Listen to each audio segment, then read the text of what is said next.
지금 프랑스 정부가 전례 없는 비상사태를 선포했습니다. 40도가 넘는 날씨에 15,000명의 시민의 목숨이 위협받고 있습니다. 당장 대책을 마련해야 합니다. 프랑스가 불타고 있었습니다. 40도의 살인적인 폭염에 파리는 지옥이 되었죠. 그런데 위성이 포착한 믿을 수 없는 장면에 모두가 경악했습니다. 붉게 타오르는 프랑스 지도 한가운데 오직 한 곳만 파란색으로 빛나고 있었습니다. 즉시 프랑스 대통령이 긴급 명령을 내렸습니다. 72시간 안에 진실을 밝혀라. 그리고 밝혀진 비밀은 더욱 충격적이었습니다. 이건 한국 기업이 만든 거예요. 도대체 무슨 일이 벌어지고 있는 걸까요? 그 충격적인 이야기를 지금 바로 시작합니다. 저는 앙투안 르페브르입니다.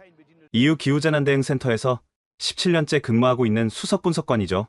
그날 새벽 저는 긴급 전화 한 통에 잠에서 깨어났습니다. 르페브르 박사님, 엘리제궁입니다. 대통령께서 즉시 뵙기를 원하십니다. 프랑스 대통령이 새벽에 직접 호출한다는 건 국가적 재난 상황을 의미했습니다. 저는 서둘러 옷을 입고 엘리제궁으로 향했죠. 대통령 집무실에 들어서자 창백한 얼굴의 대통령이 저를 맞았습니다. 책상 위에는 프랑스 전역의 열화상 지도가 펼쳐져 있었죠. 르페브르 박사, 프랑스가 죽어가고 있습니다. 어제만 해도 열사병으로 312명이 사망했어요. 이대로 가면 2003년의 악몽이 재현될 겁니다. 2003년 여름, 폭염으로 프랑스에서만 15,000명이 사망했던 참사. 그 기억이 되살아났습니다. 그런데 이상한 일이 있습니다. 보세요. 대통령이 지도의 한 점을 가리켰습니다. 붉은색으로 뒤덮인 프랑스 지도에서 유일하게 파란색으로 표시된 곳, 생마르탱 드 로르였습니다. 이 도시만 24도를 유지하고 있습니다. 주변은 모두 40도가 넘는데 말이죠. 어떻게 이런 일이 가능한지 알아내야 합니다. 그리고 대통령이 잠시 말을 멈췄습니다. 그들이 사용하는 기술을 전국에 확대할 수 있는지 검토해주세요. 이건 국가의 생존이 걸린 문제입니다. 저는 즉시 임무의 무게를 느꼈습니다. 단순한 조사가 아니었습니다. 프랑스 국민의 생명을 구할 해답을 찾아야 했죠. 72시간 안에 보고서를 원합니다. 국방부 헬기가 대기하고 있으니 즉시 출발하세요. 엘리제궁을 나와 헬기에 오르면서 저는 수많은 의문이 머릿속을 맴돌았습니다. 어떤 기술이 도시 전체의 온도를 16도나 낮출 수 있을까? 왜 하필 생마르탱이었을까? 헬기가 남쪽으로 향하면서 아래로 보이는 풍경은 참혹했습니다. 센강은 바닥을 드러냈고 베르사유 정원은 갈색 사막으로 변해 있었죠. 파리를 벗어나자 상황은 더 심각했습니다. 고속도로에는 과열로 멈춰선 차들이 줄지어 있었고 들판은 모두 타들어가 있었습니다. 그런데 생마르탱에 가까워지자 놀라운 변화가 시작됐습니다. 헬기 조종사가 먼저 알아챘죠. 이상합니다. 외부 온도가 떨어지고 있어요. 40도에서 35도로. 아니, 계속 떨어집니다. 저는 창밖을 내다봤습니다. 방금 전까지 누렇게 타들어가던 대지가 점점 초록빛을 띠기 시작했습니다. 마른 나무들 사이로 푸른 잎이 무성한 나무들이 나타났죠. 30도, 25도, 24도에서 멈췄습니다. 믿을 수 없군요. 헬기가 생마르탱 시청 앞 광장에 착륙했습니다. 헬기에서 내리는 순간 저는 충격을 받았습니다. 시원한 바람이 얼굴을 스쳤고 공기는 상쾌했습니다. 마치 봄날 같았죠. 더 놀라운 건 도시의 모습이었습니다. 광장의 분수는 시원하게 물을 뿜고 있었고 사람들은 평온하게 일상을 보내고 있었습니다. 카페 테라스에서는 사람들이 아이스 커피를 마시며 담소를 나누고 있었죠. 정말 다른 세계군요. 함께 온 정부 관계자가 감탄했습니다. 저는 즉시 주변을 관찰했습니다. 그리고 첫 번째 단서를 발견했죠. 모든 건물 옥상에 설치된 은색의 대형 장비들, 일반 에어컨과는 완전히 다른 모양이었습니다. 더 크고 더 정교했으며 거의 소음이 없었죠. 가까운 상점에 들어가 물어봤습니다. 실례합니다. 저 옥상의 장비들이 뭔가요? 상점 주인인 중년 여성이 밝게 웃으며 대답했습니다. 아, 우리의 구원자들이죠. 작년에 설치된 특수 냉방 시스템이에요. 덕분에 이 지옥 같은 여름을 천국으로 만들어줬어요. 누가 설치한 건가요? 여성의 표정이 조금 어두워졌습니다.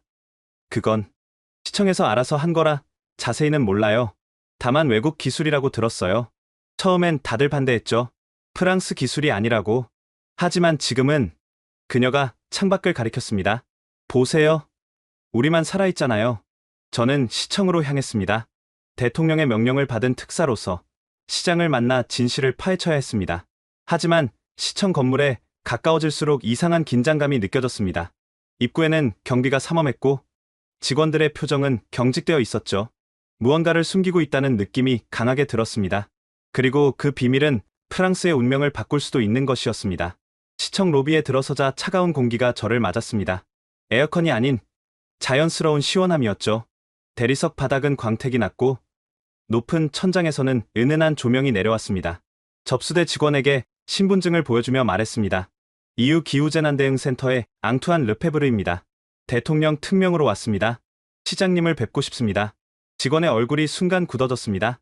그녀는 컴퓨터 화면을 확인하더니 잠시 망설였죠. 죄송합니다만 시장님은 현재 출장 중이십니다. 대신 부시장님을 만나시겠어요? 출장이라니 국가적 위기 상황에서 시장이 자리를 비웠다는 게 이상했습니다. 하지만 일단은 부시장이라도 만나야 했죠. 알겠습니다. 부시장님을 뵙겠습니다. 직원이 전화를 걸더니 3층으로 안내했습니다. 엘리베이터를 타고 올라가는 동안 저는 이상한 분위기를 감지했습니다. 복도를 지나가는 직원들이 저를 힐끗 쳐다보고는 시선을 피했고 어떤 이들은 수군거리기도 했죠. 3층 복도는 더욱 썰렁했습니다. 양쪽으로 늘어선 사무실들은 대부분 문이 닫혀 있었고 열려있는 곳에서도 직원들은 고개를 숙이고 일하는 척할 뿐이었습니다. 부시장실 앞에 도착하자 비서가 문을 열어줬습니다. 르페브르 박사님, 기다리고 계십니다. 무거운 참나무 문이 열리고 50대 중반의 남성이 책상에서 일어나 저를 맞았습니다. 장피에르 모로 부시장입니다. 멀리서 오셨네요. 악수를 나누며 저는 그의 손이 차갑고 축축하다는 걸 느꼈습니다. 땀이 배어 있었죠. 분명히 긴장하고 있었습니다. 앉으세요. 커피라도 한잔 하시겠습니까? 괜찮습니다. 바로 본론으로 들어가죠. 저는 의자에 앉으며 그의 표정을 살폈습니다. 눈을 제대로 마주치지 못하고 손가락으로 책상을 두드리는 모습이 불안해 보였죠. 르페브르 박사님, 무엇을 도와드릴까요? 단도직입적으로 묻겠습니다. 이 도시는 어떻게 24도를 유지하고 있습니까? 주변은 모두 40도가 넘는데 말입니다. 모로 부시장이 억지로 미소를 지으며 어깨를 으쓱했습니다. 그냥 지형적 특성일 뿐입니다. 우리 도시는 특별한 계곡 지형에 위치해 있어서 자연적으로 시원한 바람이 불어옵니다. 부시장님, 저는 그의 말을 끊었습니다. 저는 17년간 유럽 전역의 기후를 연구했습니다. 지역만으로는 16도 차이를 설명할 수 없습니다. 게다가 이 지역의 지형도를 이미 분석해봤습니다. 특별한 계곡도 없고 특수한 기류도 없습니다. 모로 부시장의 얼굴이 붉어지기 시작했습니다. 그는 넥타이를 느슨하게 풀며 말했습니다. 그럼 그냥 운이 좋았다고 해둡시다. 자연은 때때로 설명할 수 없는 현상을 만들어내니까요. 운이요? 저는 목소리를 높였습니다. 프랑스 국민들이 죽어가고 있습니다. 어제만 312명이 열사병으로 사망했습니다. 파리의 병원들은 시체 안치소가 부족해서 냉동 트럭을 동원하고 있습니다. 그런데 운이라고요? 모로 부시장이 자리에서 일어났습니다. 창가로 걸어가 블라인드를 만지작거리며 말했죠. 우리가 뭘 숨기고 있다고 생각하십니까? 건물 옥상의 은색 장비들은 뭡니까? 순간 그의 손이 멈췄습니다. 그냥 에어컨입니다. 새로운 모델의 에어컨이죠. 일반 에어컨과는 완전히 다른 모양입니다. 크기도 다르고 설치 방식도 다르고 무엇보다 모든 건물에 동일한 모델이 체계적으로 설치되어 있습니다. 누가 만든 겁니까? 모로 부시장이 돌아서서 저를 똑바로 쳐다봤습니다. 그의 눈빛이 날카로워졌죠. 그건 시의 기밀 사항입니다. 기밀이라고요? 냉방시설이 왜 기밀입니까? 더 이상 말씀드릴 수 없습니다. 이해해 주시기 바랍니다. 저는 일어서며 대통령이 준 특명장을 꺼내 보였습니다. 이것은 대통령의 직접 명령입니다. 국가 비상사태 상황에서 모든 정보를 제공받을 권한이 있습니다. 협조하지 않으시면 그래도 말씀드릴 수 없습니다. 모로 부시장이 갑자기 소리를 질렀습니다. 그의 얼굴은 이제 창백해져 있었죠. 박사님은 모르십니다. 이것이 얼마나 복잡한 문제인지 정치적으로, 경제적으로, 그리고 무엇보다 프랑스의 자존심이 걸린 문제라는 것을. 자존심이요? 사람이 죽어가는데 자존심을 논하시는 겁니까? 모로 부시장이 한숨을 쉬며 다시 자리에 앉았습니다. 72시간 안에 대통령께 보고해야 합니다. 협조하지 않으시면 정부 차원의 강제 조사가 들어올 겁니다. 군대를 동원해서라도 진실을 밝혀낼 것입니다. 그의 얼굴이 더욱 창백해졌습니다. 손으로 얼굴을 쓸어내리며 중얼거렸죠. 이럴 줄 알았어. 언젠가는 들통날 줄 알았다고. 잠시 침묵이 흐른 후 그가 조용히 말했습니다. 시장님이 돌아오시면 연락드리겠습니다. 그때까지만 기다려 주십시오. 언제 돌아오십니까? 내일. 아니, 정확히는 모르겠습니다. 거짓말이 분명했습니다. 하지만 더 추궁해봤자 소용없을 것 같았죠. 시청을 나와 거리를 걸으며 저는 깊은 고민에 빠졌습니다. 왜 이렇게 필사적으로 숨기려 할까? 무엇이 그들을 이토록 두렵게 만드는 걸까? 저는 다시 한번 주변을 둘러봤습니다. 은색 장비들은 정말로 모든 건물에 설치되어 있었습니다. 상점, 주택, 공공건물 가릴 것 없이. 그리고 각 장비는 굵은 케이블로 서로 연결되어 있었죠. 마치 거대한 거미줄처럼 도시 전체를 감싸고 있었습니다. 한 카페에 들어가 에스프레소를 주문했습니다.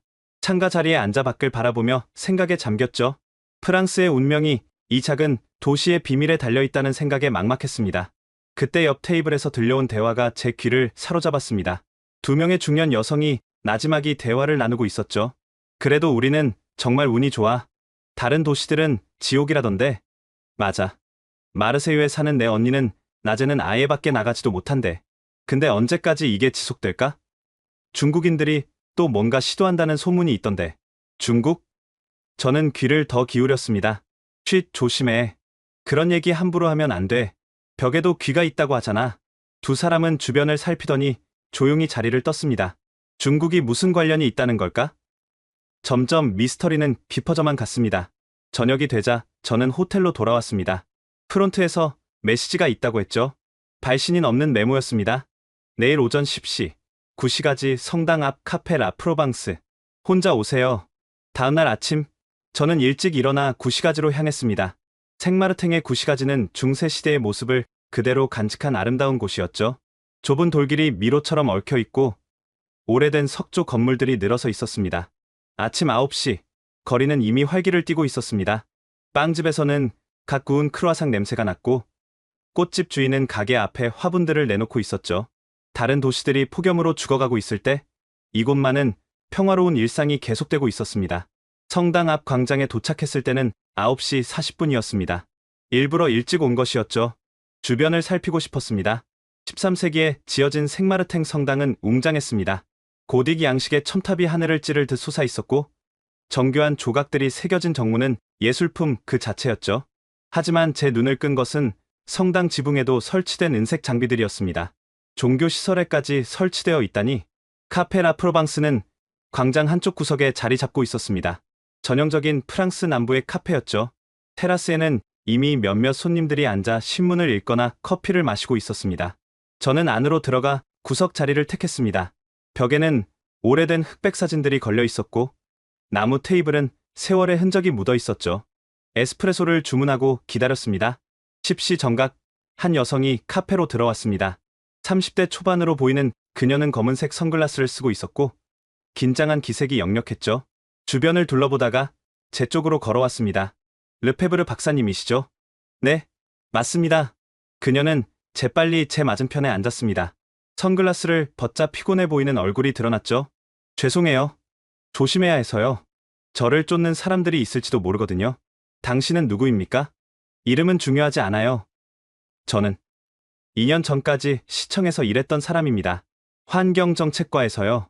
그녀는 가방에서 물병을 꺼내 한 모금 마시고는 말을 이었습니다. 박사님이 알고 싶어 하시는 것, 제가 다 말씀드릴게요. 하지만 약속해 주세요. 제 신원은 절대 밝히지 않겠다고. 약속합니다. 그녀는 심호흡을 하고 이야기를 시작했습니다. 2년 전 EU에서 특별한 프로젝트를 발표했어요. 기후위기 대응 시범 사업이었죠.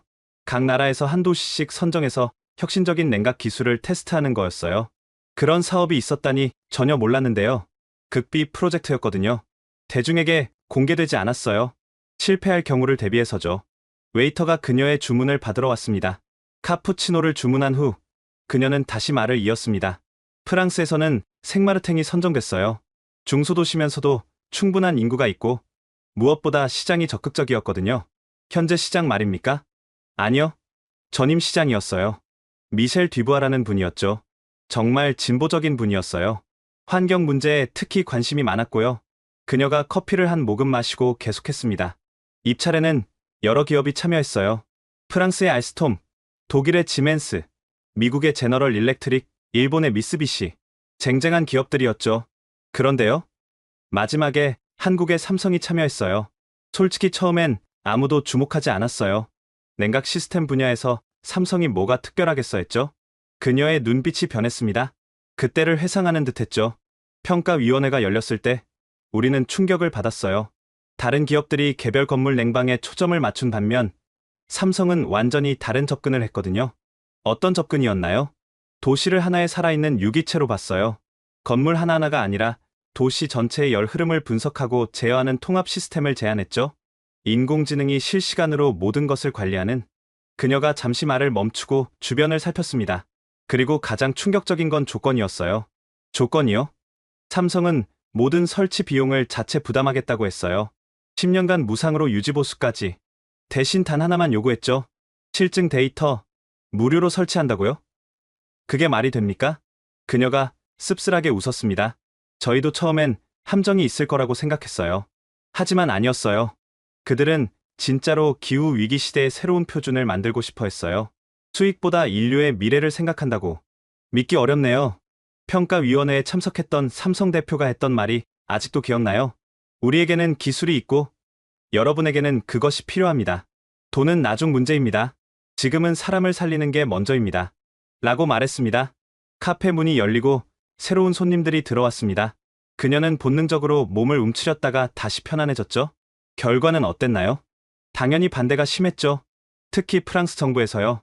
알스톰을 밀고 있었거든요. 프랑스 기업이 아닌, 그것도 아시아 기업에게 이런 중요한 프로젝트를 맡긴다는 게 자존심이 상했던 거예요. 하지만 결국 삼성이 선정됐군요. 뒤부하 시장의 결단이었어요.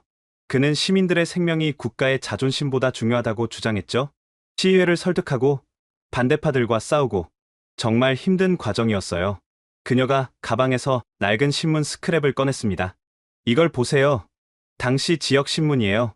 생마르탱, 외국 기술의 영혼을 팔다라는 제목이 일면이었죠. 반대가 그렇게 심했나요? 프랑스 엔지니어 협회에서는 성명서까지 발표했어요. 프랑스의 기술력을 무시하는 처사라고. 일부 시민들은 시청 앞에서 시위까지 했고요. 그런데 어떻게 설치가 시작되고 첫 번째 폭염이 왔을 때 모든 게 바뀌었어요. 주변 도시들이 45도를 기록할 때 생마르탱은 25도를 유지했죠. 반대하던 사람들도 입을 다물 수밖에 없었어요. 그녀의 표정이 어두워졌습니다. 하지만 문제가 생겼어요. 작년에 중국 기업들이 접근해왔어요. 기술을 팔라고 거액을 제시했지만 당연히 거절했죠. 그러자 산업 스파이들이 침투하기 시작했어요. 시스템을 해킹하려 하고 직원들을 매수하려 하고 한 번은 야간에 장비를 분해하려다 잡힌 적도 있어요. 경찰에 신고했나요? 했죠. 하지만 국제적인 문제라 쉽지 않았어요. 그리고 내부에 협력자가 있다는 의심도 들었고요. 그녀가 시계를 봤습니다. 시간이 없어요. 마지막으로 한 가지만 더 말씀드릴게요. 그녀가 USB를 꺼내 제게 건넸습니다. 이 안에 모든 자료가 있어요. 프로젝트 선정 과정, 기술 사양, 설치 과정, 박사님이 필요한 모든 것이요. 왜 이걸 제게 주는 겁니까? 그녀의 눈에 눈물이 고였습니다. 제 고향은 리옹이에요. 어제 어머니가 열사병으로 쓰러지셨어요. 겨우 목숨은 건지셨지만 이 기술이 전국으로 확대되면 더 많은 생명을 구할 수 있잖아요. 그녀가 일어서며 마지막으로 말했습니다. 모로 부시장을 너무 미워하지 마세요. 그도 나름의 이유가 있을 거예요. 그리고 조심하세요. 중국 기업들은 아직 포기하지 않았어요. 그들에게 이 기술은 수조 원의 가치가 있거든요. 그녀가 떠난 후 저는 한참 동안 자리에 앉아 있었습니다. USB를 손에 쥐고 무게를 느꼈죠. 이 작은 메모리 칩 안에 프랑스의 미래가, 아니 유럽의 미래가 들어있을지도 모른다는 생각에 손이 떨렸습니다. 카페를 나와 호텔로 돌아가는 길, 저는 계속 뒤를 돌아봤습니다. 누군가 따라오는 것 같은 느낌이 들었거든요. 그녀가 말한 중국 스파이들이 정말 있는 걸까? 호텔방에 들어가자마자 저는 문을 잠그고 노트북을 켰습니다. USB를 연결하자 수많은 파일들이 나타났습니다. 첫 번째 파일을 열자 제 눈이 휘둥그레졌습니다. 삼성의 기술 사양서였는데 이건 단순한 냉방 시스템이 아니었습니다. 도시 전체를 하나의 거대한 공조 시스템으로 만드는 혁명적인 기술이었죠. 이제 저는 왜 모로 부시장이 그토록 숨기려 했는지 이해할 수 있었습니다. 이것은 단순한 기술이 아니라 새로운 시대의 시작이었고 그것을 받아들이기엔 프랑스의 자존심이 너무 컸던 것입니다. USB의 자료를 검토하던 중 제 휴대폰이 울렸습니다. 놀랍게도 시청 번호였죠. 르페브르 박사님, 모로 부시장입니다. 다시 생각해보니 협조하는 게 맞는 것 같습니다. 우리 기술 담당자를 만나보시겠습니까? 갑작스러운 태도 변화에 의아했지만 이는 좋은 기회였습니다. 감사합니다. 언제 만날 수 있을까요? 지금 바로 오실 수 있으신가요? 담당자가 기다리고 있습니다. 1시간 후, 저는 다시 시청에 있었습니다. 이번엔 로비 분위기가 달랐죠. 직원들이 더 이상 저를 피하지 않았고, 오히려 친절하게 인사했습니다. 박사님, 이쪽으로 오세요. 젊은 여성이 저를 맞았습니다. 갈색 머리를 단정하게 묶고, 밝은 미소를 띠고 있었죠. 안녕하세요. 엘로디 뒤랑입니다. 생마르탱 스마트 시티 프로젝트 총괄 매니저예요. 만나서 반갑습니다. 갑자기 협조하기로 한 이유가 뭔가요? 엘로디가 씁쓸하게 웃었습니다. 사실 저희도 더 이상 숨길 수 없다고 판단했어요. 프랑스 전체가 위기인데 우리만 살겠다고 비밀을 지키는 게 옳은가 싶어서요. 그리고 오늘 아침 파리에서 열사병 사망자가 500명을 넘었다는 뉴스를 봤어요. 더 이상 지체할 수 없다고 생각했죠. 그녀는 저를 지하로 안내했습니다. 평범해 보이는 문을 지나 계단을 내려가니 또 다른 보안문이 나타났습니다. 엘로디가 지문과 홍채를 인식시키자 문이 열렸죠. 보안이 삼엄하네요. 작년에 침입 시도가 있은 후로 강화했어요. 이 기술을 노리는 사람들이 많거든요. 엘리베이터를 타고 지하 3층까지 내려갔습니다. 문이 열리는 순간 저는 입이 떡 벌어졌습니다. 거대한 통제실이 펼쳐져 있었습니다. 축구장 절반 크기는 되어 보이는 공간에 수십 대의 모니터가 설치되어 있었고 20여 명의 기술자들이 각자의 자리에서 일하고 있었죠. 정면의 거대한 스크린에는 생마르탱 전체의 3D 지도가 떠 있었고 실시간으로 변하는 온도가 색깔로 표시되고 있었습니다. 믿기 어려우시죠? 저도 처음 봤을 때는 공상과학 영화 세트장 같았어요. 엘로디가 중앙 콘솔로 저를 안내했습니다. 여기가 메인 컨트롤 센터예요. 보시는 것처럼 도시 전체를 실시간으로 모니터링하고 있죠? 화면을 가리키며 설명을 시작했습니다. 현재 외부 온도 40.3도, 도시 평균 온도 24.1도, 습도 45%, 풍속 초속 2.3m, 에너지 효율 94.2%, 94%라고요? 일반 에어컨은 기껏해야 60%인데 비밀은 통합 제어에 있어요. 보통 에어컨은 각자 따로 작동하죠. 더우면 켜고 시원하면 끄고 에너지 낭비가 심해요. 하지만 이 시스템은 달라요. 그녀가 다른 화면을 띄웠습니다. 도시 전체의 열 흐름이 화살표로 표시되어 있었죠. 인공지능이 도시 전체의 열 흐름을 분석해요. 어디서 열이 발생하고 어디로 이동하는지 예측하죠. 그리고 가장 효율적인 방법으로 냉각해요. 예를 들면 지금 시간엔 대부분의 사람들이 직장에 있어요. 그럼 주거 지역의 냉각을 줄이고 상업 지역에 집중하죠. 오후 6시가 되면 반대로 하고요. 필요한 곳에만 정확히 필요한 만큼 냉각하는 거예요. 한 기술자가 다가와 보고했습니다. 엘로디, 동쪽 구역 학교에서 체육 수업이 시작됐어요. 냉각 강도 높일까요? 자동으로 조절될 거예요. 시스템이 학교 일정까지 학습했거든요. 정말로 화면에서 학교 주변 색깔이 조금 더 진한 파란색으로 변했습니다. 엘로디가 저를 다른 구역으로 안내했습니다. 한쪽 벽면 전체가 서버렉으로 가득 차 있었죠. 이게 핵심입니다. 삼성의 인공지능 서버예요. 가이아라고 불러요. 가이아? 대지의 여신 이름이군요. 네. 도시를 살아있는 지구처럼 관리한다는 의미예요. 이 인공지능은 단순히 온도만 조절하는 게 아니에요. 그녀가 태블릿을 꺼내 보여줬습니다. 날씨 예측, 인구 이동 패턴, 교통량, 심지어 대규모 행사 일정까지 모든 것을 고려해요. 3일 후 날씨를 95% 정확도로 예측할 수 있죠. 태양광 패널도 연동되어 있다고 들었는데요. 맞아요. 이쪽으로 오세요. 우리는 다른 섹션으로 이동했습니다. 에너지 관리 시스템이었죠. 낮 동안 태양광 패널에서 생산된 전기로 시스템을 작동해요. 남은 전기는 대용량 배터리에 저장하고요. 밤에는 저장된 전기를 사용하죠. 그래서 전기료가 오히려 줄어든 거군요. 정확해요. 작년 대비 전기 사용량이 40% 감소했어요. 시민들이 받은 전기료 고지서를 보고 믿지 못하는 경우도 많았죠. 우리는 통제실을 한 바퀴 둘러봤습니다. 곳곳에서 기술자들이 시스템을 모니터링하고 있었고 가끔씩 조정을 하기도 했죠. 완전 자동화는 아닌가 보네요. 인공지능이 대부분을 처리하지만 인간의 개입이 필요한 경우도 있어요. 특별 행사나 비상 상황 같은 경우죠. 그리고 그녀의 표정이 심각해졌습니다. 보안 때문이기도 해요. 작년에 해킹 시도가 있었어요. 중국의 한 기업이 시스템에 침투하려 했죠. 성공했나요? 아니요. 삼성이 처음부터 강력한 보안 시스템을 구축해뒀어요. 양자 암호화 기술을 사용해서 해킹이 거의 불가능해요. 하지만 하지만 물리적인 공격은 막기 어려워요. 한 번은 누군가 야간에 침입해서 서버를 훔치려 했어요. 다행히 경비원이 발견했지만요. 그때 알람이 울렸습니다. 모든 기술자들이 긴장했죠. 뭐예요? 걱정 마세요. 정기 시스템 점검 시간이에요. 대형 스크린에 각종 수치들이 나타났습니다. 모든 것이 정상이었죠. 이 시스템의 신뢰성이 놀라워요. 1년 동안 단 한 번도 장애가 없었어요. 폭우가 와도 강풍이 불어도 작동했죠. 200개의 냉각 스테이션이 어떻게 완벽하게 연동되나요? 그게 이 시스템의 진짜 혁신이에요. 각 스테이션은 독립적으로도 작동할 수 있어요. 하나가 고장나면 주변 스테이션들이 자동으로 보완하죠. 거미줄처럼 연결되어 있어서 한 부분이 끊어져도 전체는 유지돼요.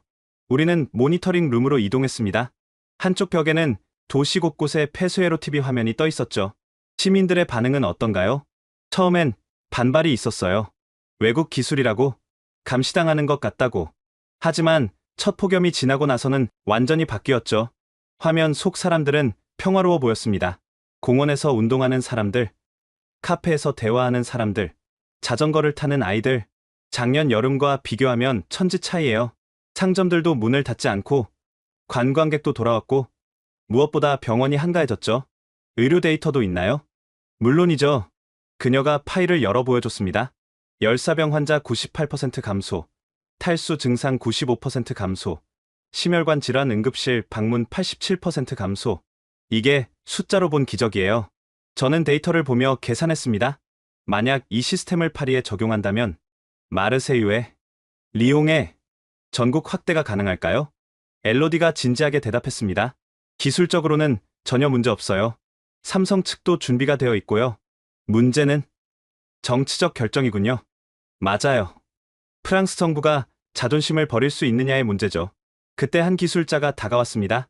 엘로디, 삼성 본사에서 연락이 왔어요. 정기 소프트웨어 업데이트가 있다고요. 알았어요. 박사님, 이것도 보여드릴게요. 어떻게 한국에서 실시간으로 지원하는지. 대형 스크린에 화상통화 화면이 떴습니다. 서울의 삼성기술지원센터였죠. 안녕하세요. 생마르탱. 정기 업데이트 시작하겠습니다. 한국 기술자가 영어로 말했습니다. 화면에 각종 코드들이 지나가기 시작했죠. 실시간으로 시스템을 개선하고 있어요. 버그 수정, 효율성 향상, 새로운 기능 추가. 1년 동안 시스템이 20% 더 효율적이 됐어요. 무료로요? 네. 10년 계약에 모든 게 포함되어 있어요. 삼성은 약속을 지키는 회사예요. 업데이트가 끝나고 한국 기술자가 물었습니다. 혹시 문제나 개선 사항이 있으신가요? 아니요. 모든 게 완벽해요. 감사합니다. 좋습니다. 다음 달에 또 연락드릴게요. 그리고 프랑스 다른 도시들도 곧 시원해질 거예요. 기대하세요. 통화가 끝난 후 엘로디가 말했습니다. 들으셨죠? 그들도 알고 있어요. 이 기술이 프랑스 전체로 확산될 거라는 걸. 통제실을 나오며 엘로디가 말했습니다. 박사님, 한 곳 더 보여드리고 싶은 곳이 있어요.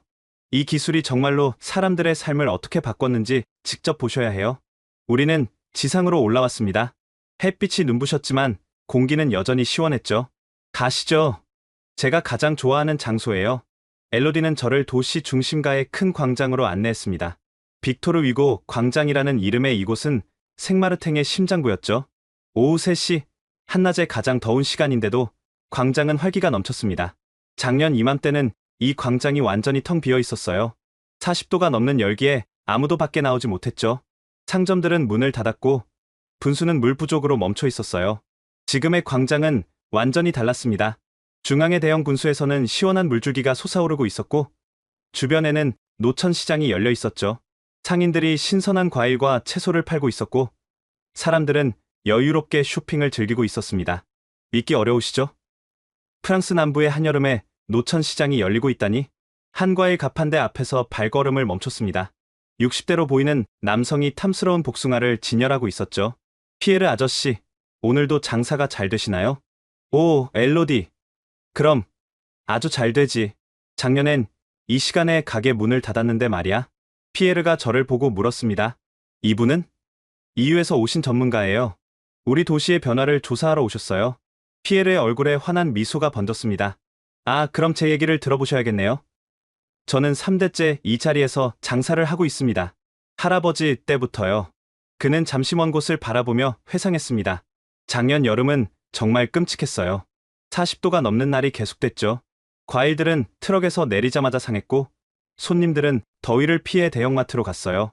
60년 전통의 가게를 닫아야 하나 고민했죠. 그런데 지금은 보세요. 복숭아가 얼마나 싱싱한지. 아침에 수확한 것들이 저녁까지 신선해요. 그리고 손님들도 돌아왔고요. 그가 복숭아 하나를 집어 제게 건넸습니다. 드셔보세요. 프로방스의 여름 맛이에요. 복숭아를 한 입 빼어 물자 달콤한 과즙이 입안 가득 퍼졌습니다. 정말 신선했죠. 더 중요한 건 말이에요. 피에르가 목소리를 낮췄습니다. 우리 농장도 살아났다는 거예요. 농장이요? 네. 도시 외곽에 있는 우리 복숭아 농장이요. 폭염으로 나무들이 죽어가고 있었는데 도시의 냉각 시스템이 주변 지역까지 영향을 미쳤어요. 미세하지만 온도가 낮아지고 습도가 유지되니 나무들이 다시 살아났죠. 엘로디가 설명을 덧붙였습니다. 도시 냉각 시스템이 만들어내는 미세 기후가 주변 5km까지 영향을 미쳐요. 완전한 냉각은 아니지만 극한 온도를 누그러뜨리죠. 우리는 광장을 가로질러 걸었습니다. 거리 예술가가 바이올린을 연주하고 있었고 사람들이 동전을 던져주고 있었죠. 저 바이올리니스트는 파리에서 왔어요. 여름 동안 남부 도시들을 순회 공연하는데 생마르텍만 유일하게 거리 공연이 가능하대요. 광장 한쪽에는 아이들이 뛰어놀 수 있는 작은 놀이터가 있었습니다. 분수에서 나온 물이 얕은 풀을 만들어 아이들이 물놀이를 즐기고 있었죠. 한 젊은 엄마가 벤치에 앉아 아이들을 지켜보고 있었습니다. 엘로디가 다가가 인사했죠. 마리 안녕. 아이들이 정말 즐거워 보이네. 엘로디. 정말 그래. 작년엔 상상도 못했던 일이야. 마리가 저를 보고 궁금한 듯 물었습니다. 새로운 분이시네요. EU에서 오신 전문가예요. 우리 도시가 어떻게 변했는지 조사하고 계세요. 마리의 표정이 진지해졌습니다. 그럼 꼭 들으셔야 할 얘기가 있어요. 작년 7월 15일, 제일 더웠던 날이었죠. 우리 막내가 열경련을 일으켰어요. 겨우 3살이었는데 그녀의 목소리가 떨렸습니다. 구급차를 불렀는데 다른 응급 환자들 때문에 1시간이나 걸렸어요. 그 1시간이 얼마나 길게 느껴졌는지. 다행히 아이는 회복했지만 그날의 공포는 잊을 수가 없어요. 그녀가 물놀이하는 아이들을 바라보며 미소 지었습니다. 하지만 올해는 달라요. 아이들이 마음껏 밖에서 놀 수 있어요. 더위 걱정 없이요. 이게 얼마나 큰 축복인지 아세요? 우리는 마리와 작별하고 광장을 벗어났습니다. 엘로디가 저를 오래된 건물로 안내했죠. 여기는 시립음악학교예요. 특별한 사연이 있는 곳이죠. 건물 안으로 들어가니 피아노 소리가 들려왔습니다. 복도를 따라가자 여러 연습실에서 다양한 악기 소리가 흘러나왔죠. 교장실 문을 두드리자 백발의 노신사가 우리를 맞았습니다. 엘로디, 어서 와요. 그리고 이분은 EU에서 오신 앙투안 르페브르 박사님이세요? 아, 반갑습니다. 저는 자크 모렐, 이 학교 교장입니다. 우리는 교장실에 앉았습니다. 벽에는 오래된 사진들과 상장들이 걸려 있었죠. 이 학교는 1923년에 설립됐어요. 100년의 역사를 가진 곳이죠. 그런데 작년에 하마터면 문을 닫을 뻔했어요. 왜요? 더위 때문이었죠. 이 오래된 건물은 단열이 제대로 안 돼서 여름이면 찜통이 됐어요.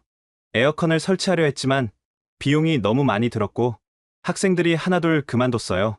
특히 관악기 학생들은 더위에 연주하기가 너무 힘들어했죠. 그가 창밖을 가리켰습니다.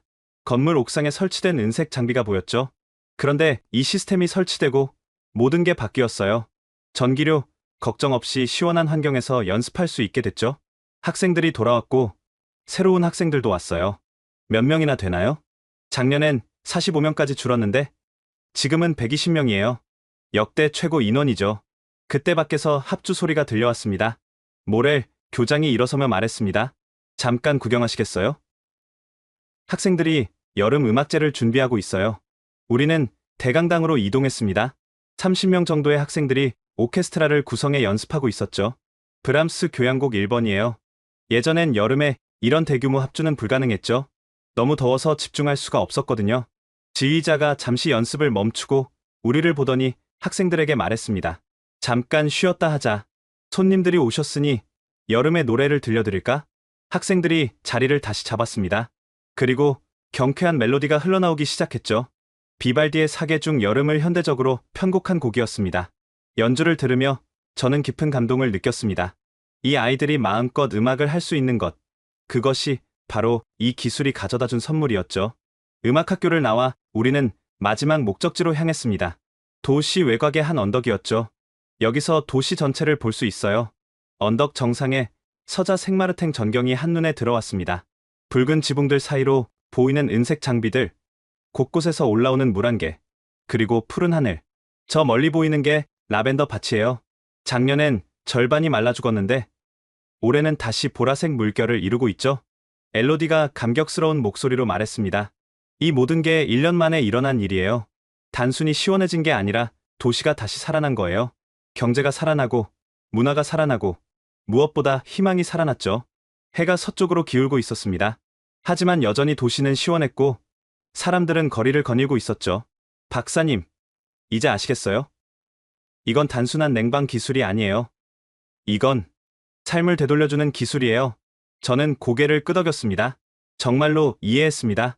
숫자와 데이터로는 담을 수 없는 사람들의 일상과 행복을 되찾아준 기적을 목격한 것입니다. 파리도, 마르세유도, 리옹도, 프랑스 전체가 이렇게 될 수 있겠죠? 네, 그리고 그건 박사님에게 달려 있어요. 대통령을 설득할 수 있는 건 박사님뿐이니까요. 우리가 언덕을 내려오는데 엘로디의 휴대폰이 울렸습니다. 그녀의 표정이 갑자기 굳어졌죠. 알겠습니다. 지금 바로 가겠습니다. 무슨 일이에요? 통제실에서 이상 신호를 감지했대요. 누군가 시스템을 스캔하고 있다고. 중국 IP 주소래요. 순간 카페에서 만난 여성의 경고가 떠올랐습니다. 중국 기업들은 아직 포기하지 않았어요. 평화로웠던 하루가 갑자기 긴장으로 바뀌었습니다. 우리는 서둘러 시청으로 향했죠. 폭풍이 다가오고 있다는 불길한 예감과 함께 그날 밤 저는 호텔에서 대통령에게 제출할 보고서를 작성하고 있었습니다. 생마르탱에서 목격한 모든 것을 담으려 애썼죠. 숫자와 데이터뿐만 아니라 사람들의 변화된 삶, 되살아난 희망까지도 전달하고 싶었습니다. 새벽 3시 15분. 제 휴대폰이 요란하게 울렸습니다. 화면에 뜬 이름은 엘로디였죠. 박사님, 지금 즉시 통제실로 오세요. 공격이 시작됐어요. 전화기 너머로 급박한 알람 소리와 사람들의 외치는 소리가 들렸습니다. 저는 옷을 대충 걸치고 호텔을 뛰쳐나왔죠. 택시를 타고 시청으로 향하는 동안 도시는 여전히 고요했습니다. 시민들은 평화롭게 잠들어 있었고 거리의 가로등만이 희미하게 빛나고 있었죠. 하지만 이 평화로운 풍경 뒤에서 보이지 않는 전쟁이 벌어지고 있었습니다. 시청 지하 통제실에 도착했을 때 상황은 예상보다 훨씬 심각했습니다. 모든 모니터에 붉은색 경고 메시지가 떠오르고 있었고 기술자들은 필사적으로 키보드를 두드리고 있었죠. 비상등이 켜진 통제실은 마치 전쟁 상황실 같았습니다. 무슨 일입니까? 엘로디가 메인 콘솔 앞에서 돌아봤습니다. 그녀의 얼굴은 땀으로 범벅이 되어 있었죠. 새벽 3시 정각 대규모 디도스 공격이 시작됐어요. 동시에 수백 개의 IP에서 시스템 침투를 시도하고 있습니다. 대형 스크린에는 세계 지도가 떠 있었고 중국 베이징을 중심으로 수많은 붉은 선들이 생마르탱을 향해 뻗어 있었습니다. 마치 붉은 촉수들이 도시를 감싸려는 것처럼 보였죠. 공격 규모가 어느 정도입니까? 초당 50GB의 데이터가 쏟아지고 있어요. 일반적인 해킹 수준을 넘어섰어요. 이건 조직적인 공격이에요. 한 젊은 기술자가 다급하게 보고했습니다. 1차 방화벽이 뚫렸습니다. 2차 방어선으로 후퇴합니다. 얼마나 버틸 수 있어요? 이 속도라면 10분, 길어야 15분이에요. 엘로디가 다른 화면을 가리켰습니다. 시스템 구조도였는데 붉은색이 점점 중심부로 침투하고 있었죠.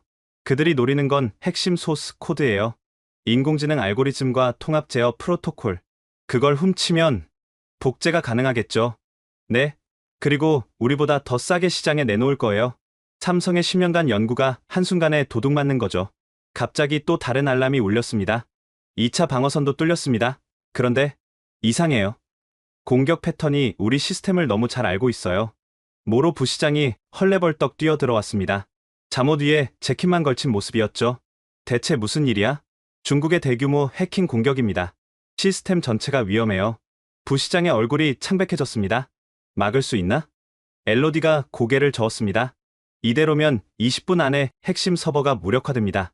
그러면 도시 전체의 냉각 시스템이 멈춘다는 얘기군. 맞았습니다. 시스템이 마비되면 40도의 열지옥이 시민들을 덮칠 것입니다. 병원, 학교, 요양원, 가장 취약한 사람들부터 쓰러질 것이었죠. 백업 시스템은 이미 가동 중이지만 메인 시스템이 무너지면 30%도 감당 못해요. 그때 놀라운 일이 벌어졌습니다. 한 기술자가 흥분한 목소리로 외쳤죠. 잠깐, 뭔가 이상해요. 시스템이 스스로 반응하고 있어요. 모든 사람의 시선이 메인 스크린으로 향했습니다. 화면에 새로운 메시지가 떴죠. 자동 방어 프로토콜 활성화, 양자 암호화, 레벨 5 전개, 서울 본사 비상 대응팀 연결 중. 이게 뭐죠? 엘로디도 놀란 표정이었습니다. 몰랐어요. 이런 기능이 숨겨져 있었다니. 화면이 빠르게 변하기 시작했습니다. 한국어와 영어, 그리고 복잡한 코드들이 폭포수처럼 쏟아져 내렸죠. 그리고 놀라운 변화가 시작됐습니다. 침투하던 붉은색이 멈춰섰습니다. 아니, 오히려 뒤로 밀려나기 시작했죠. 마치 보이지 않는 방패가 펼쳐진 것처럼. 역공격이 시작됐어요. 누군가 중국 해커들의 시스템에 침투하고 있습니다. 세계 지도상에 새로운 선이 나타났습니다. 서울에서 출발한 푸른 선이 베이징으로 향하고 있었죠. 그리고 붉은 선들이 하나둘 끊어지기 시작했습니다. 믿을 수 없어요. 공격자들이 당황하고 있어요. 연결을 끊으려고 하는데 못 끊고 있어요. 통제실에 희망이 번지기 시작했습니다. 기술자들의 표정이 밝아졌고 키보드 소리도 더 활기차졌죠. 그때 메인 화면에 화상통화 요청이 떴습니다. 엘로디가 수락하자 화면이 나뉘어졌습니다. 한쪽에는 젊은 한국인 남성이, 다른 쪽에는 여러 명의 기술자들이 보였죠. 안녕하세요. 생마르탱, 삼성 글로벌 보안센터의 김태준입니다. 다들 무사하신가요? 김태준이라는 남성은 30대 초반으로 보였습니다. 침착하면서도 날카로운 눈빛을 가지고 있었죠. 네, 덕분에 어떻게 이렇게 빨리 대응을? 저희는 모든 시스템을 24시간 모니터링합니다. 비정상적인 접근이 감지되는 순간 자동으로 방어 체계가 가동되죠. 그리고 그가 화면을 조작하자 공격자들의 정보가 나타났습니다. 공격 주체는 중국 항저우의 칭화 클라이미테크입니다.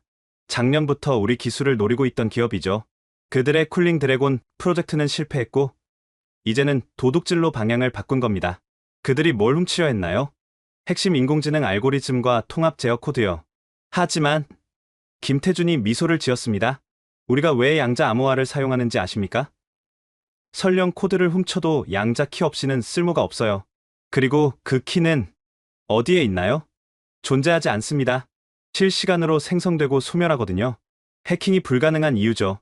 15분 후 상황은 완전히 역전됐습니다. 공격은 차단됐고 오히려 공격자들의 시스템 일부가 노출됐죠. 재미있는 걸 발견했어요. 김태준이 새로운 데이터를 보여줬습니다.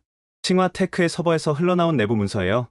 그들의 냉각 시스템 효율은 겨우 58%더군요. 우리의 94%와 비교하면 절반 수준이네요. 그래서 필사적이었던 거예요. 정상적인 경쟁으로는 불가능하니까요. 모로 부시장이 앞으로 나섰습니다. 김 선생, 정말 감사합니다. 당신들이 아니었다면 우리는 단순한 공급자가 아닙니다. 파트너예요. 생마르탱의 성공은 곧 우리의 성공이니까요. 그때 엘로디가 끼어들었습니다. 그런데 한 가지 궁금한 게 있어요. 왜 처음부터 이런 강력한 방어 시스템을 알려주지 않았나요? 김태준이 잠시 생각하더니 대답했습니다. 솔직히 말씀드리면 여러분이 우리를 완전히 신뢰하지 않는다는 걸 알고 있었어요. 외국 기업, 그것도 아시아 기업에 대한 경계심, 이해합니다. 그래서 필요한 순간에 스스로 증명하기로 했죠. 침묵이 흘렀습니다.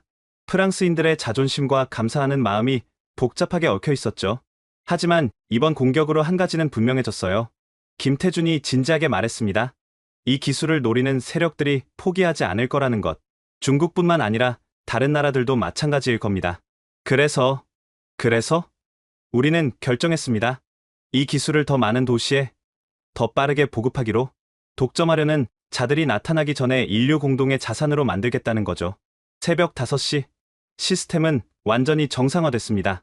도시는 여전히 24도를 유지하고 있었고 시민들은 이 밤에 일어난 전쟁을 전혀 모른 채 평화롭게 잠들어 있었죠. 통제실의 기술자들은 지쳐 있었지만 얼굴에는 승리의 미소가 번져 있었습니다. 오늘 밤 일은 비밀로 해야 할까요? 엘로디가 물었습니다. 아니요. 모로 부시장이 단호하게 말했습니다. 시민들에게 알려야 합니다. 우리가 어떤 위협 속에서 살고 있는지, 그리고 누가 우리를 지켜주고 있는지. 그가 저를 돌아봤습니다. 박사님, 이제 확실히 아시겠죠? 이건 단순한 기술 도입의 문제가 아닙니다. 미래를 선택하는 문제예요. 그리고 그 미래를 함께 만들어갈 파트너를 선택하는 문제고요. 저는 고개를 끄덕였습니다. 정말로 모든 것이 명확해졌습니다. 프랑스가, 아니 유럽이 선택해야 할 길이 무엇인지 해가 떠오르고 있었습니다. 통제실을 나오며 저는 생각했습니다. 오늘 밤 일어난 일은 단순한 해킹 시도가 아니었다고. 이것은 미래를 둘러싼 전쟁의 서막이었고 우리는 올바른 편에 서 있다고. 아침 8시, 저는 호텔로 돌아와 샤워를 하고 옷을 갈아입었습니다. 피곤했지만 잠을 잘 수는 없었죠. 오늘 중으로 대통령에게 보고서를 제출해야 했습니다. 보고서를 마무리하던 중 엘로디로부터 메시지가 왔습니다. 박사님, 놀라운 소식이 있어요. 시청으로 와주세요. 시청 회의실에는 예상치 못한 사람들이 모여 있었습니다. 모로 부시장, 엘로디, 그리고 화상 화면으로 연결된 김태준과 또 다른 한국인이 있었죠. 박사님, 소개합니다. 삼성기후사업부 박진수 상무입니다. 박진수 상무는 50대로 보이는 중후한 인상의 남성이었습니다. 르페브르 박사님, 만나서 반갑습니다. 오늘 새벽 일로 급히 연락드렸습니다. 무슨 일이신가요? 먼저 이것부터 보시죠. 화면에 문서가 떴습니다. 중국어로 된 내부 문서였는데 번역본이 함께 표시됐죠. 칭화테크의 내부 보고서입니다. 오늘 새벽 해킹 시도가 실패한 후 그들 서버에서 유출된 거예요. 내용은 충격적이었습니다. 중국 정부가 직접 개입해 유럽의 냉각 기술을 탈취하려 했다는 증거들이 담겨 있었죠. 그리고 더 놀라운 건 프랑스뿐만 아니라 독일, 이탈리아의 시범 도시들도 타깃이었어요. 다른 나라에도 시범 사업이 있었나요? 박진수 상무가 고개를 끄덕였습니다. 네. 하지만 생마르텍만큼 성공적이진 않았죠. 그래서 중국이 먼저 이곳을 노린 겁니다. 그런데 왜 이 정보를 공개하시는 거죠? 박 상무의 표정이 진지해졌습니다. 오늘 새벽 3시 47분, 중국 칭화테크로부터 공식 서한을 받았습니다. 새로운 문서가 화면에 떴습니다. 사과문이에요. 그리고 정식으로 기술 라이선스를 구매하고 싶다는 제안도 함께요. 모두가 놀랐습니다. 불과 몇 시간 전에 도둑질을 시도했던 그들이 이제는 고객이 되겠다니. 김태준이 설명을 덧붙였습니다. 우리의 역공격으로 그들의 시스템 일부가 손상됐어요. 복구하려면 막대한 비용이 들죠. 게다가 우리가 국제사회에 이 사실을 공개하겠다고 했더니 굴복한 거군요. 단순한 굴복이 아닙니다. 그들도 깨달은 거예요. 훔친 기술로는 한계가 있다는 것을, 제대로 된 기술 이전과 지원 없이는 불가능하다는 것을요. 박진수 상무가 말을 이었습니다. 이것은 오히려 기회입니다. 중국이 정식 고객이 되면 아시아 전체로 이 기술이 확산될 수 있어요. 그들도 폭염으로 고통받고 있으니까요. 하지만 믿을 수 있을까요? 계약서에 특별 조항을 넣을 겁니다. 기술 유출 시도 시 즉각 계약 해지와 막대한 배상금, 그리고 모든 시스템을 실시간으로 모니터링할 권한도요. 모로 부시장이 끼어들었습니다. 잠깐, 이게 프랑스에 어떤 영향을 미칠까요? 박 상무가 미소를 지었습니다. 좋은 질문입니다. 사실 이것이 제가 오늘 연락드린 진짜 이유예요. 화면이 바뀌며 유럽 지도가 나타났습니다. 중국 사태를 계기로 우리는 전략을 바꾸기로 했습니다. 더 이상 개별 도시가 아닌 국가 단위로 계약하기로요. 그리고 첫 번째 국가로 지도에서 프랑스가 밝게 빛났습니다. 프랑스를 선택했습니다. 침묵이 흘렀습니다. 모두가 그 의미를 되새기고 있었죠. 전국 단위 계약이라면 파리, 마르세유, 리옹, 툴루즈, 니스, 프랑스의 모든 주요 도시에 동시에 설치하겠다는 겁니다. 그것도 같은 조건으로요. 같은 조건이라면, 네. 무상 설치, 10년 무상 유지 보수. 대신 프랑스 정부가 공식적으로 이 프로젝트를 지원하고 데이터를 공유해 주시면 됩니다. 엘로디가 흥분한 목소리로 말했습니다. 이건 정말 놀라운 제안이에요. 프랑스 전체가 생마르탱처럼 될 수 있다는 거잖아요. 맞습니다. 그리고 한 가지 더. 박 상무가 새로운 슬라이드를 보여줬습니다. 프랑스가 EU의 리더 국가잖아요. 프랑스가 성공하면 다른 EU 국가들도 따를 겁니다. 그래서 우리는 제안합니다. 프랑스를 유럽 스마트 기후 허브로 만들자고요. 허브요? 기술 연구센터를 파리에 설립하고 프랑스 엔지니어들과 함께 기술을 더 발전시키는 겁니다. 단순한 기술 수입이 아니라 공동 개발이죠. 모로 부시장의 눈이 빛났습니다. 이것은 프랑스의 자존심도 지킬 수 있는 방안이었죠. 프랑스 기업들도 참여할 수 있나요? 당연합니다. 알스톰, 슈나이더 일렉트릭, 에어리퀴드. 프랑스의 우수한 기업들과 협력하고 싶습니다.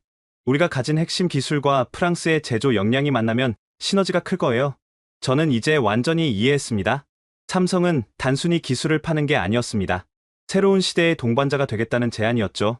언제까지 결정해야 하나요? 빠를수록 좋습니다.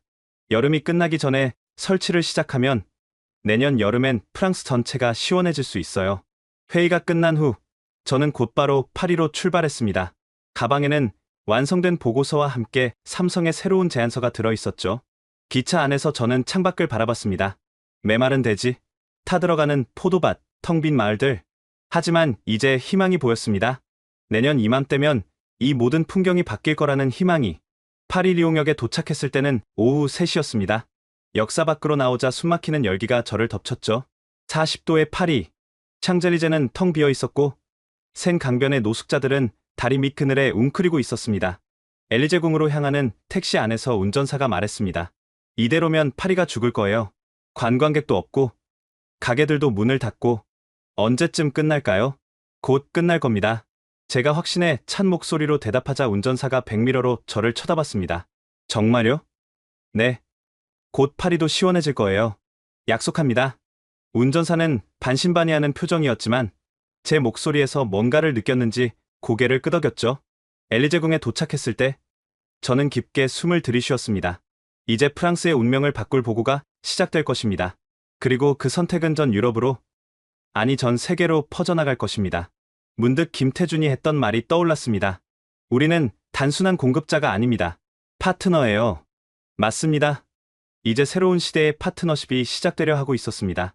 기후위기라는 공동의 적에 맞서 함께 싸울 동맹이 탄생하는 순간이었죠. 파리에서 대통령을 만나기 전 뜻밖의 연락을 받았습니다. 모로 부시장이 저를 개인적으로 만나고 싶다고 했죠.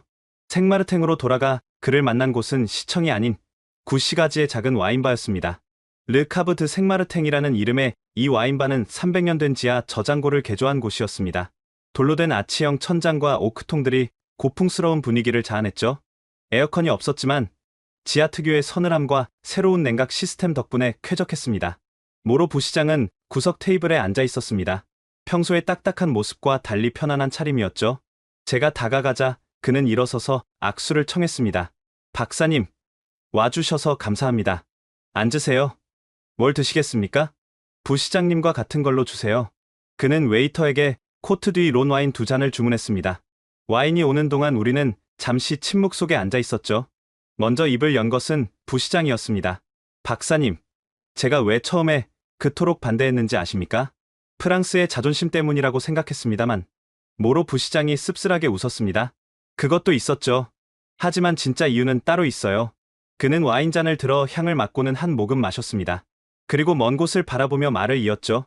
제 아버지는 드골 대통령 시절 외교관이었어요. 프랑스의 영광을 위해 평생을 바쳤죠. 어릴 때부터 저는 아버지에게 들었습니다. 프랑스는 특별하다고, 우리는 누구에게도 의존하지 않는다고. 와인바의 희미한 조명 아래서 그의 얼굴은 더 나이 들어 보였습니다. 그런데 2003년 여름이 왔어요. 2003년. 그 끔찍한 폭염의 해. 저도 기억했습니다. 어머니가 파리의 작은 아파트에 혼자 사셨어요. 아버지는 이미 돌아가신 후였고, 저는 남부 지방에서 일하고 있었죠. 8월 초, 폭염이 절정에 달했을 때 그의 목소리가 떨리기 시작했습니다. 어머니가 전화하셨어요. 너무 덥다고, 숨쉬기가 힘들다고. 저는 바쁘다는 핑계로 조금만 참으세요. 곧 시원해질 거예요 라고만 했죠. 그게 마지막 통화였습니다. 모로 부시장이 지갑에서 낡은 사진을 꺼냈습니다. 자애로운 미소에 노부인이 찍혀 있었죠. 이틀 후 이웃이 발견했을 때는 이미 늦었어요. 열사병으로 돌아가셨죠. 에어컨도 없는 4층 아파트에서 혼자서. 그의 눈에 눈물이 고였습니다. 15,000명이 죽었어요. 대부분 노인들이었죠. 프랑스의 자랑스러운 복지 시스템도 선진 의료 기술도 그들을 구하지 못했습니다. 아니, 관심조차 없었죠. 바캉스가 더 중요했으니까. 이제 이해가 됐습니다. 그의 반대는 단순한 자존심이 아니었던 거죠. 그 이후로 저는 집착했어요. 프랑스가 더 강해져야 한다고, 우리 기술로 우리 국민을 지켜야 한다고, 외국에 의존하는 건 또 다른 실패의 시작이라고 믿었죠. 하지만 제가 틀렸어요. 그가 와인잔을 내려놓으며 말했습니다. 어제 새벽 중국의 공격을 막아낸 건 한국이었어요. 그들은 아무것도 요구하지 않고 우리를 지켜줬죠. 그리고 오늘 아침 들은 제안, 프랑스 전체를 구하겠다는 그 제안. 모로 부시장이 저를 똑바로 쳐다봤습니다. 박사님, 저는 20년 동안 어머니의 죽음에 갇혀 살았어요. 프랑스가 강해져야 한다는 강박에 사로잡혀서 정작 중요한 걸 놓쳤죠. 어머니가 원했던 건 프랑스의 자존심이 아니라 그저 시원한 바람이었을 텐데. 와인바에 잠시 침묵이 흘렀습니다. 멀리서 성당 종소리가 들려왔죠. 제가 얼마나 많은 사람들을 위험에 빠뜨렸을까요? 제 어리석은 자존심 때문에 과거는 바꿀 수 없습니다. 하지만 미래는 우리가 만들어갈 수 있죠. 모로 부시장이 고개를 끄덕였습니다. 맞아요. 그래서 결심했습니다. 이제는 제대로 하려고요. 그가 서류 가방에서 두꺼운 파일을 꺼냈습니다. 이건 지난 1년간 생마르탱의 모든 데이터예요. 단순한 온도 변화뿐만 아니라 삶의 질 향상, 경제 활성화, 의료비 절감, 모든 것이 담겨 있죠. 대통령을 설득하는데 도움이 될 겁니다. 이미 충분한 자료가 있는데? 아니에요. 이건 특별해요. 제가 직접 시민들을 만나서 수집한 증언들이 포함되어 있거든요. 반대파였던 제가 어떻게 확신하게 됐는지도 적혀 있고요. 저는 파일을 받으며 무게를 느꼈습니다. 이것은 단순한 서류가 아니라 한 사람의 회심이 담긴 고백서였죠. 그리고 한 가지 더 말씀드릴 게 있어요. 모로 부시장이 목소리를 낮췄습니다. 작년에 중국 기업이 저를 찾아왔어요. 거액을 제시하며 내부 정보를 요구했죠. 시스템 구조, 보안 체계, 약점들. 설마. 거절했습니다. 하지만 다른 사람은 모르겠어요. 시청 내부에 혹은 기술팀에 그들에게 넘어간 사람이 있을지도 몰라요. 오늘 새벽 공격이 너무 정확했거든요. 내부자가 있다는 거군요. 추측일 뿐이지만 조심해야 해요. 이 기술을 탐내는 사람들은 무슨 짓이든 할 테니까요. 우리는 와인을 마저 마셨습니다. 300년 된 와인 저장고의 서늘한 공기가 역사의 무게를 느끼게 했죠. 박사님, 제가 과거에 얽매여 있는 동안 세상은 변했어요. 이제는 국가의 경계를 넘어 협력해야 할 때예요. 기후위기는 프랑스만의 문제가 아니니까요. 부시장님의 지지가 큰 힘이 될 겁니다. 모로 부시장이 일어서며 말했습니다.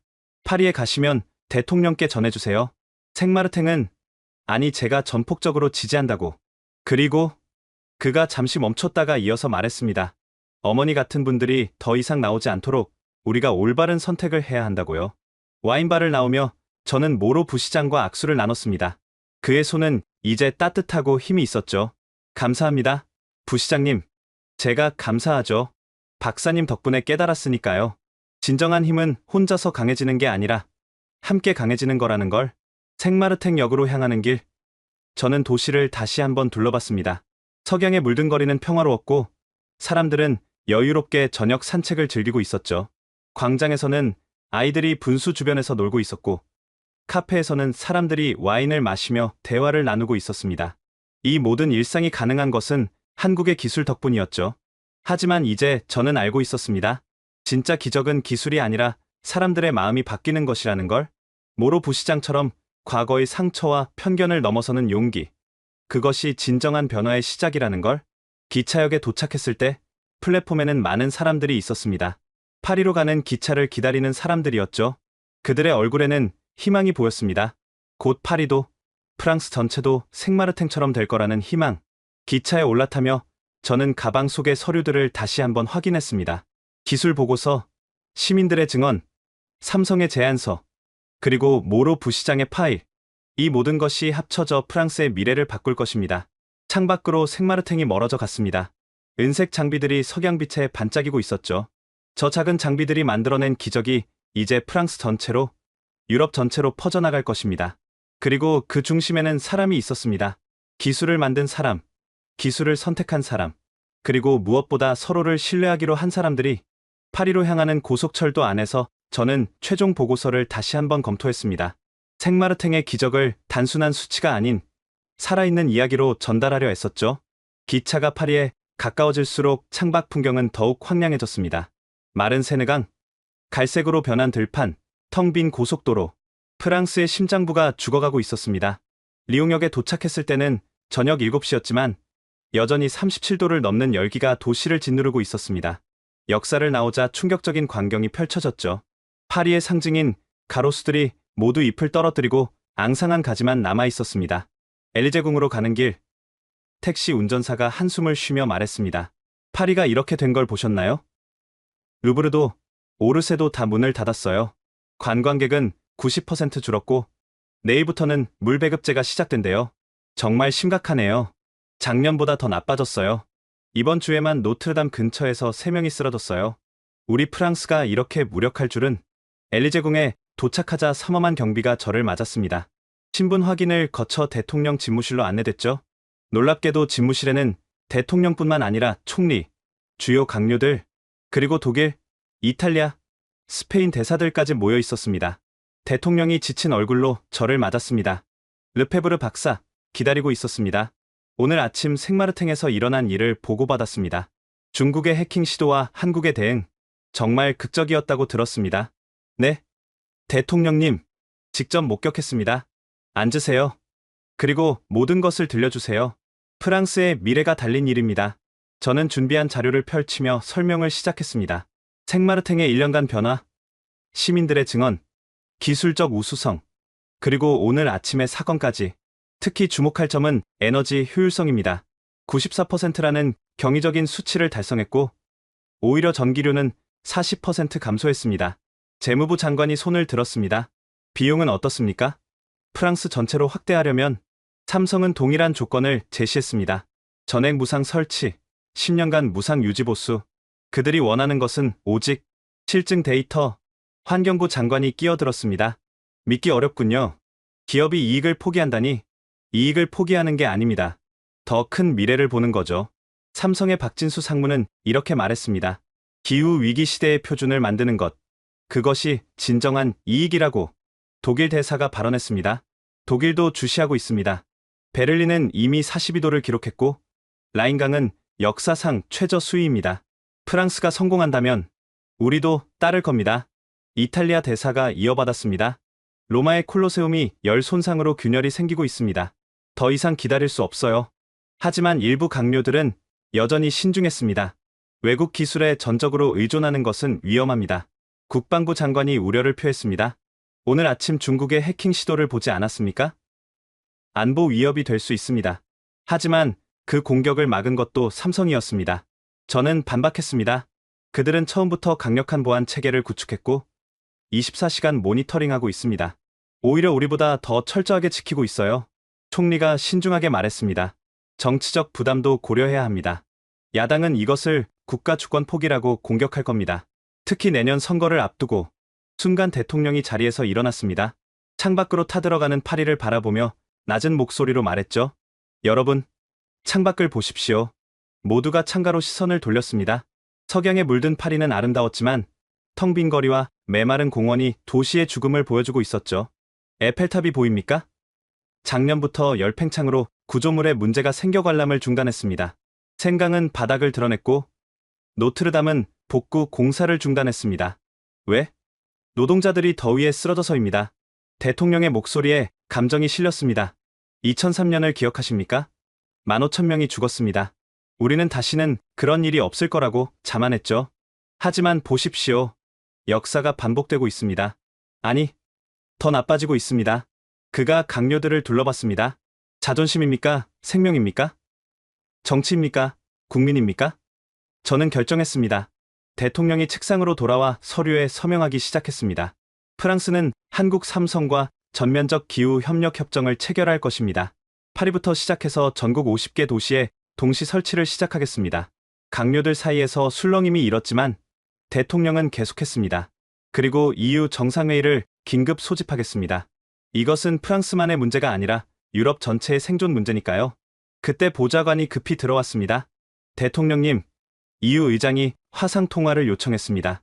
27개국 정상들이 모두 대기 중입니다. 대형 스크린이 켜지고 EU 회원국 정상들이 하나둘 화면에 나타났습니다. 모두 지쳐 보였고 그들 뒤로 보이는 각국 수도들의 모습도 참담했죠. EU 의장이 먼저 말했습니다. 마크롱 대통령, 우리 모두 생마르탱의 기적을 보고 있습니다. 그리고 오늘 아침 중국의 공격과 한국의 대응도 지켜봤죠. 이제 결정할 때입니다. 독일 총리가 즉각 호응했습니다. 독일은 프랑스를 지지합니다. 베를린, 함부르크, 미넨, 우리 도시들도 죽어가고 있습니다. 더 이상 주저할 시간이 없어요. 스페인 총리도 동의했습니다. 마드리드는 어제 45도를 기록했습니다. 프라도 미술관의 그림들이 열 손상을 입고 있어요. 우리도 이 기술이 필요합니다. 하나둘 찬성 의견이 이어졌습니다. 네덜란드, 벨기에, 오스트리아, 포르투갈. 그런데 뜻밖의 발언이 나왔습니다. 잠깐만요. 폴란드 총리였습니다. 우리는 이미 이 기술을 경험했습니다.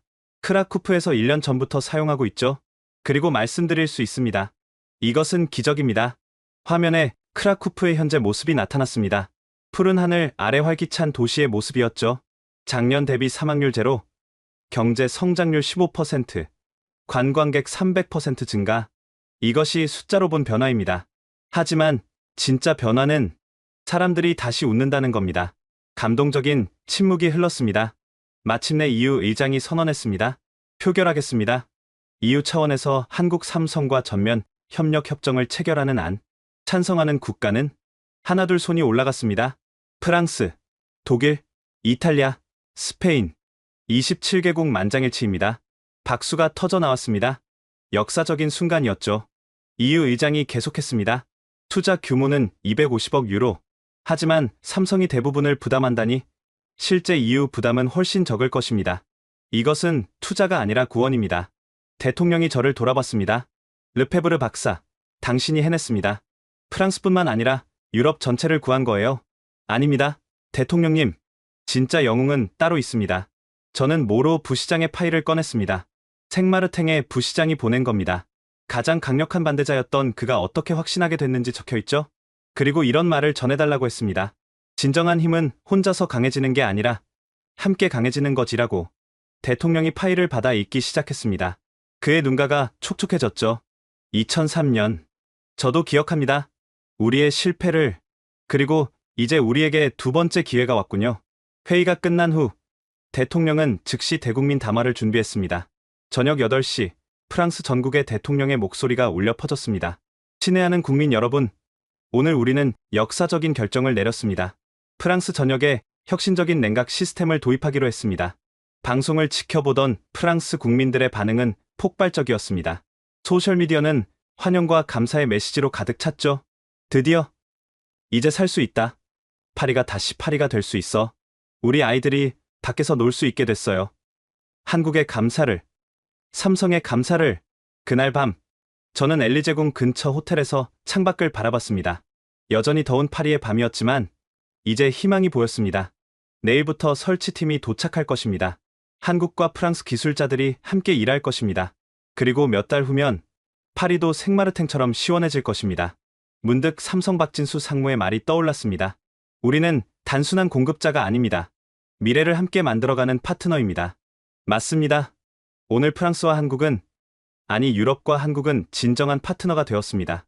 기후위기라는 공동의 적에 맞서 함께 싸울 동지가 된 것입니다. 지금까지 프랑스를 구한 한국 기술의 이야기 어떠셨나요? 작은 도시에서 시작된 기적이 전 세계로 퍼져나가는 감동적인 여정이었습니다. 기후위기 시대, 우리에게 필요한 건 뛰어난 기술만이 아니라 서로를 신뢰하고 함께 나아가려는 마음이라는 걸 보여준 이야기였죠.